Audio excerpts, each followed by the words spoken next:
Hey chump, until now we created programs that were rigid. Now it's time to make our programs dynamic. It's time to create a program so that users can interact with it. Rather, it is any kind of application. User input is the main ingredient. From a simple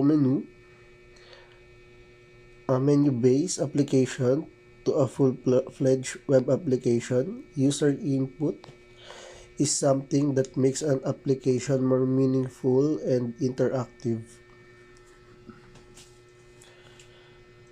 You have already learned that count is used to output print values. Now we will use kin to get user input. Okay. Sin is pronounced sin. Sin. Sin in is a predefined variable that reads the data from the keyboard with the extraction operator. Syntax is similar to that out of count. Let's try to understand with an example. Cin is a predefined variable that reads data from the keyboard with the insertion operator. Or false. True. Now, cin is a predefined variable that reads data from the keyboard with the extraction operator.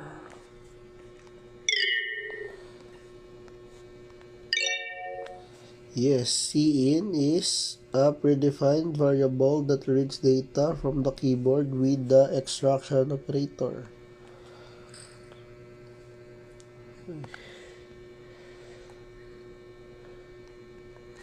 Let's try to understand the code.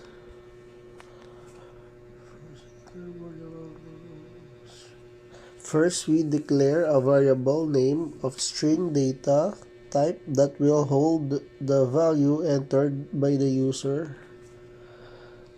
Next, we print a nice statement for the user. Enter your name. After this, the cursor will wait from the user to enter some value since we have used cin. Once the user enters the value gets stored in the name variable.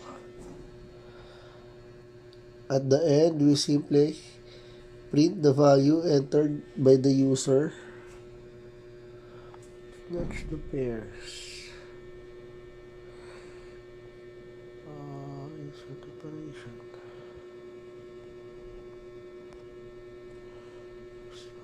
Operation.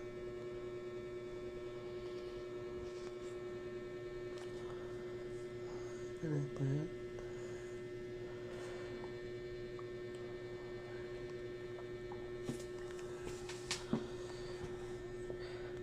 We have done this before, right?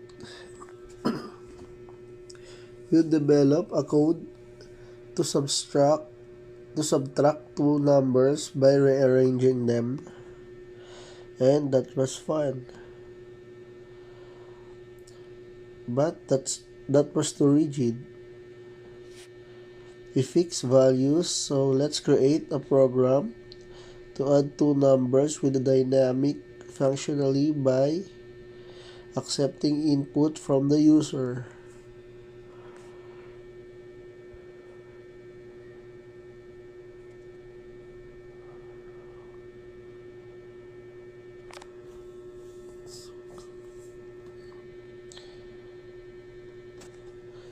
In the above program, the user must input two numbers.